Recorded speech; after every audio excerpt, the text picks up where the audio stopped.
వరంగల్ జిల్లా సంబంధించిన ప్రజాప్రతినిధులు జిల్లా నాయకులు ఇచ్చిన వినతి పైన వివరణ ఏమైనా కోరడానికి వారికి షోకాస్ నోటు కూడా ఇవ్వడం జరిగింది. కానీ వాళ్ళు ఏం చెప్తున్నారు, ప్రెస్ మీడియాకి వచ్చి నన్ను ఎవ్వరు విలువలేదు, నేనే గాంధీ భవన్కి వచ్చాను, నేనే గాంధీ భవన్కి వచ్చి వివరణ ఇస్తున్నానని చెప్పాడు. అంటే క్రమశిక్షణ పార్టీ అంటే దానిపైన కూడా అవిశ్వాసం లేని వ్యక్తి అతను. అంతేకాదు ఈనాడు కొంతమంది పార్టీలు మారి అంటే అందరినీ. కానీ ఈ జిల్లాలో అన్ని పార్టీలు మారి ఏకైక వ్యక్తికి కొండ దంపతులు చెప్పక తప్పదు. వాళ్ళకి రాజకీయ భిక్ష పెట్టింది టీడీపీ పార్టీ. వారు ఊరికే మళ్ళా దయాకరం అంటాడు, యాక దయాక పక్క శిష్యుడే. అవునా కదా, ఆయన అడిగాను ఒకసారి. సంఘం మండలి కదా ఆయన సంఘం మండలి కదా. ఇలాంటి వ్యక్తి మరి 30 సంవత్సరాలు ఈ పార్టీ జిల్లాలో కాంగ్రెస్ పార్టీ బ్రతికిచ్చిన అంటాడు, కాపాడిన అంటాడు. ఎప్పుడు పార్టీలు ఉన్నాయా? టీడీపీ నుంచి కాంగ్రెస్కి వచ్చావా? కాంగ్రెస్ వైఎస్ఆర్సీపీ పోయినావా? వైఎస్ఆర్సీపీలో ఏంటి మళ్ళీ బై ఎలక్షన్లో పోటీ చేశారు పరకాల్లో. దాని తర్వాత మళ్ళీ ఏంటైతే కాంగ్రెస్కి వచ్చావా? మన కాంగ్రెస్ నుంచి మళ్ళీ టీఆర్ఎస్ పోయినావా? టీఆర్ఎస్ పార్టీలో కూడా మన కాంగ్రెస్ పార్టీ పరకాల నుంచి పోటీ చేస్తే ధన్వాడి కింద ఎన్ని లక్షలు 2,000 ఓట్లు, 47,000 ఓట్లతో ఓడిపోయాను. 47,000 ఓట్లు ఓడిపోయాను. నాకు ఓటమి లేదంటావా నాయన? కరెక్టే. నువ్వు స్వయంగా సంఘంలో జడ్పీటీస్గా పోటీ చేశావు. అది ఎప్పుడు? 2001లో సంఘం పండుగలో. అప్పుడు ఘోరంగా ఓడిపోయాను. ఒక స్థానిక సంస్థల్లో నీ సొంత మండలం అది, అక్కడ ఓడిపోయావు. నాకు ఓటమి లేదు. వరంగల్ జిల్లాలో ఉన్న నాయకులంతా నేను గెలిపించిన, నా సహకారం ఉంది అంటూ నీ సహకారం ఎక్కడైతే నీకే అది బలం లేదు. వడదరపేట పక్కన నాగరాజు గెలుపుకు నేనే అంటాడు, ఇటు పక్కన పరకాల ఎమ్మెల్యే రేవూరి పెద్దల ప్రకాష్ రెడ్డి గారు నేనే గెలిపించిన అంటాడు, అక్కడ ఇక్కడ భూపాలి గెలిపి సత్యన నేనే గెలిపించిన అంటాడు. దోనక్కలు అమ్మ ఇంత పెద్ద దేశానికే పెద్ద నాయకులు నువ్వు పార్టీ పెట్టిన ఆయన, నీ దమ్ము ధైర్యం తెలుస్తుంది. ఎంపీ ఎలక్షన్లో స్వయంగా మంత్రి ఉంటావు, నీకు వచ్చిన 9,000 7,000 పట్టుకుంటే మైనస్ ఎంత అయింది? ఇంకా ఉమ్మడి వరంగల్ జిల్లాలో అత్యధిక మైనస్ బీజేపీకి లీడ్ వచ్చింది, ఒకే సీట్, అదే సీటు. నువ్వు థర్డ్ సెకండ్ టీఆర్ఎస్. ఇంత ఘోరంగా ఓడిపోయి ఘోరంగా చేసి నువ్వు మళ్ళీ కాంగ్రెస్ పార్టీ అంటావు. కాంగ్రెస్ పార్టీ చేసి వెలిగింది అసలు. ఏ పార్టీ ఉంటే ఆ పార్టీ 4 మాట తిట్టి రావడం తప్ప ఇంకేం లేదు. కాంగ్రెస్ పోయి సోనియా ఎన్ని రకాలు తిట్టినవు. తర్వాత మా జిల్లా కాంగ్రెస్ అధ్యక్షుడు స్వయంగా ఒకసారి మంచిగా మీడియా పెట్టి చూపెడితే లైవ్ పెడతారు మీ అందరికి. అప్పుడు నీ బండారం బయట పెడతారు, కొండ దంపతులు బండారం బయటపడుతుంది. అంతేకాదు ఇక్కడ టీఆర్ఎస్ పార్టీ కేసీఆర్ గారు సిట్టింగ్ ఎమ్మెల్యే అందరికీ ఇచ్చి నీకు ఎందుకు ఇవ్వలేదు? అక్కడ కూడా తిట్టుడే, వాళ్ళ కులం పేరు పెట్టుకుని ఎక్కడ పోయినా కులాన్ని తిడతాడు. వెల్మ పార్టీ అంటే వెల్మ దొరవాళ్ళ పార్టీ అంటారు, రెండు పెట్టు. రాజశేఖర్ ఏ కులమయ్యా? రాజశేఖర్ ఏ కులం? రెడ్డి కదా? నీ కాపా? నీ పద్మశాల? కేసీఆర్ వెల్మ కదా?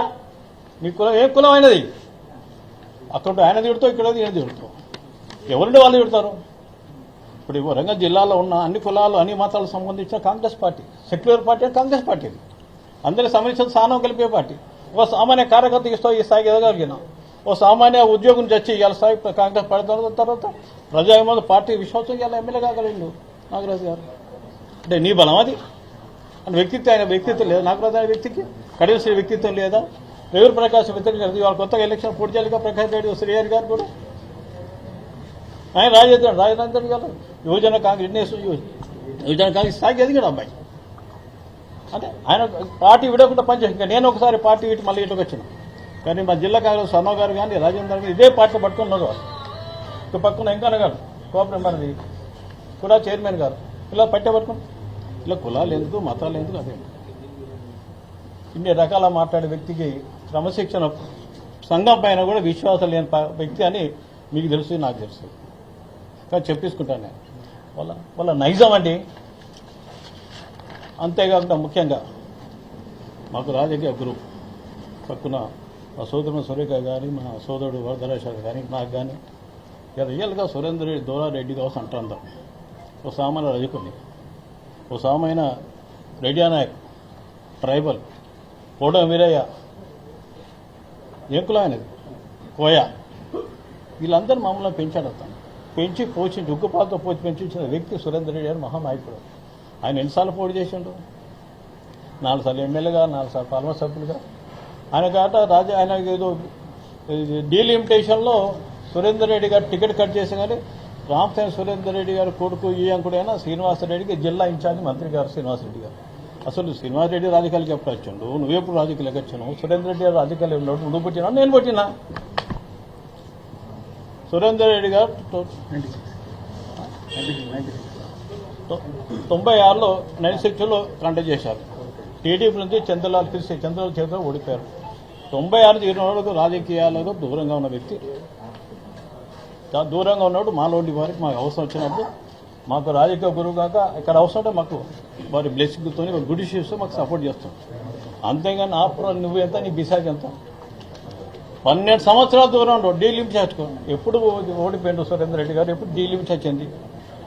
12 సంవత్సరాల తర్వాత డీలిమిటేషన్ వచ్చింది. అంటే సురేందర్ రెడ్డి గారు ఎన్నికల్లో టికెట్ ఇవ్వనందుకు నేను ఏందండి అసలు వెరిఫికేషన్ సంగతి? ఇక్కడ ఆయన ఎక్కడికి వస్తున్నాడు? మేమందరం ఎక్కడ ఉన్నాం? అసలు నేను డీసీ అధ్యక్షుడు ఆ రోజు. సురేందర్ రెడ్డి గారు మేము అందరం ఇప్పుడు ఉంటాయి, ఎంపీ ఉంటాయి. తర్వాత పోయినాక మేము ఖాళీ ఉన్నాం. సురేందర్ రెడ్డి గారు బ్లెస్సింగ్తో మేము పనిచేస్తాం. మన రాజశేఖర రెడ్డి గారు పీసీ అధ్యక్షుడు ఉన్నప్పుడు పనిచేసాం. ఇన్ని రకాలు ఉన్న వ్యక్తిని సురేందర్ రెడ్డి లాంటి మహనీయుని 96 సంవత్సరాల మహనీయుని ఉమ్మడి రాష్ట్రంలోనే చాలా సీనియర్ లీడర్ అతను. ఆనాడు ఎలక్షన్ 2014లో 4లో నేను, స్వర్ణ గారు, వరదరాజేశ్వర గారు, విశేషులు నరేష్ రెడ్డి గారు, మేమందరం సురేందర్ రెడ్డి గారు ఇంటున్నాం.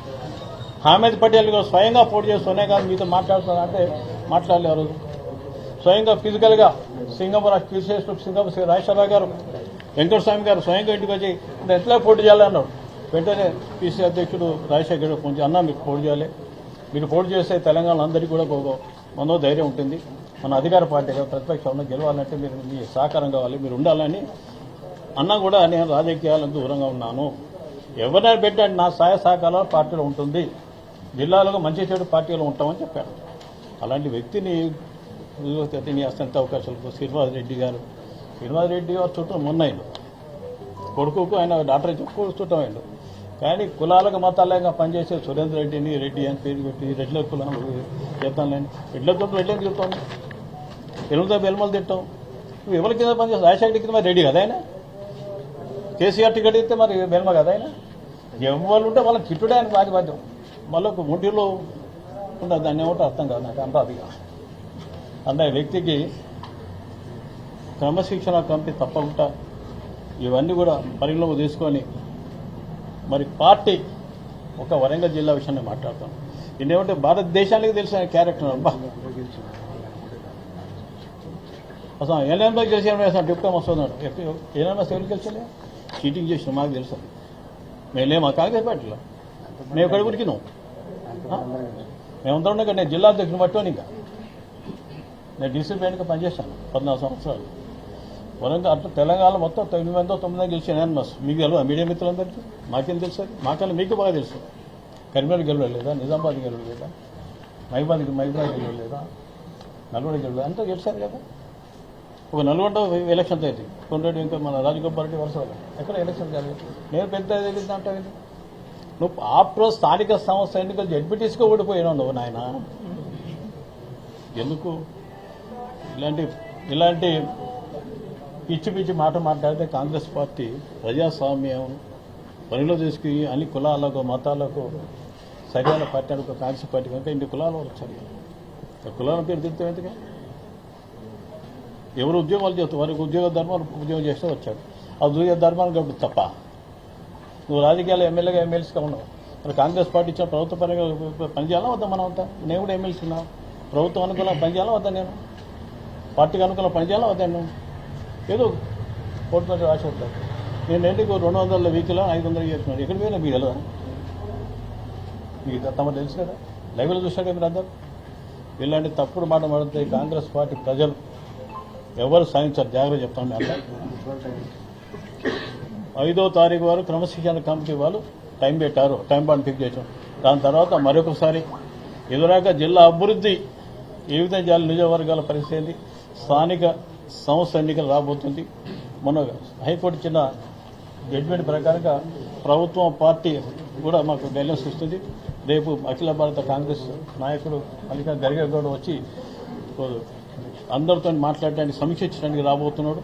అందుకు ఇది మొత్తం అన్ని గ్రామ స్థాయిలో పార్టీని ప్రజాశిక్షణ చేసి గ్రామ స్థాయిలో పార్టీ ప్రశ్న చేసి స్థానిక సంస్థల్లో కాంగ్రెస్ పార్టీ విజయటంగా మొదలైన ఆలోచనతో కూడా మా జిల్లా సంబంధించిన నాయకులు అందరూ కూర్చొని మాట్లాడి రాని వాళ్ళకి ఇద్దరు జిల్లా మా ఎమ్మెల్యేలతో స్థానిక కొంతమంది ఇంపార్టెంట్ పర్సన్స్ కూడా మా డీసీసీ ప్రెసిడెంట్ గారు రాజేందర్ గారు, డీసీ అధ్యక్షుడు రవీంద్ర సన్నా గారు కూడా ఫోన్లో కూడా పర్సనల్గా మాట్లాడడం జరిగింది.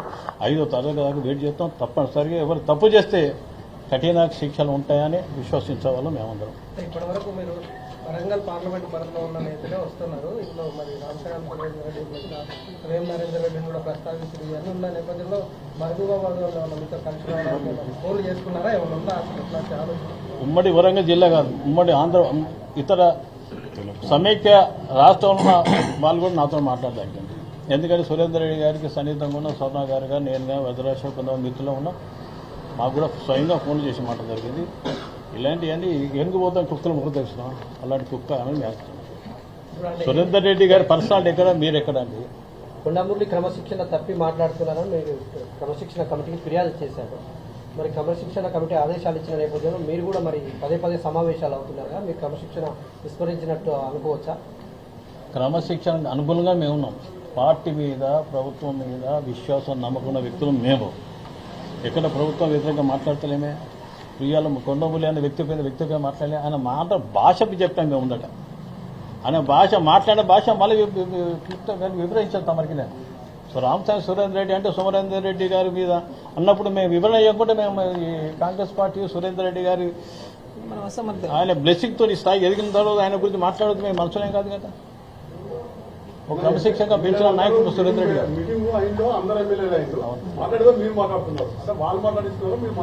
నేను మాట్లాడుతున్నా, స్వర్ణ మాట్లాడుతుంది, నాగరాజు గారు స్వయంగా మాట్లాడుతాడు, వెంకట స్వయంగా మాట్లాడుతాడు.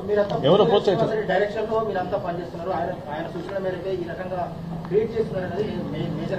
ఒక మాట వింటారా? ఎవరి డైరెక్షన్ పని పార్టీ డైరెక్షన్ పనిచేస్తుంది. అంత పార్టీ అనుకూలంగా పార్టీ క్రమశిక్షణలో ఒక అది అందరికీ శాసనం, అందరికీ దాన్ని దాటం మేము వాళ్ళ యొక్క గంటకో మాట పూటకో మాట ఏ పార్టీ ఆ పార్టీ పొగిడి మళ్ళీ వెంటనే జై అని అన్నాడు, డౌన్ వృధాబాద్ బూతులు తిట్టడం మాకు అలవాట్లేదు. మన ఇంకా మా బ్లడ్ లేదు. ఇప్పుడు నేను టీఆర్ఎస్ జరిగి నేను సోనియా గాంధీ కాంగ్రెస్ తిట్టాను. ఎక్కడ మీకు తెలుసుగా? ఎక్కడ కాంగ్రెస్ ఎక్కడ కేసీఆర్ పార్టీ ఏమన్నా ఎక్కడ మాట్లాడిన ఎక్కడ కల్చర్ కాదు అది. అట్లా పెరగలేదు. కానీ అలాంటి కల్చర్ అవుతుంది. కల్చర్ దృష్టికి వస్తారు. మీ ముందు పట్టకపోతే మరి ఏం పట్టించుకోవాలంటారు కదా. మొన్న కూడా కడియం శ్రీహరి కాంగ్రెస్ లో చేరిన తర్వాతనే టీడీపీ లాంటి సంస్కృతి కొట్లాటలు స్టార్ట్ అయినాయని ఆయన మీద పదే ఎక్కడ స్పందించలేదు. మీతోటే మాట్లాడతాం. కడియం శ్రీహరి మాట్లాడరా? కడియం శ్రీహరి గారు ఏ పార్టీ ఉన్నా క్రమశిక్షణ పనిచేసిన కార్యకర్తగా పనిచేసిన వ్యక్తి కడియం శ్రీహరి గారు. వేవూరి ప్రకాష్ గారు కూడా అనుభవం వ్యక్తి. అతను కూడా ఆషామాష మధ్య కాదు. ఏజ్ దగ్గర అన్ని రకాలుగా ఉంటాయి. ఇక్కడ ఉన్నా సరే అంటే కనుకుంటే ఎవరైనా నా మీద రికోపనుంటే నారాయణ అయిపోయిందా? నాగరాజు ప్రభుత్వ ఉద్యోగం చేస్తే పనిచేసినట్ట మరి చేద్దాయినా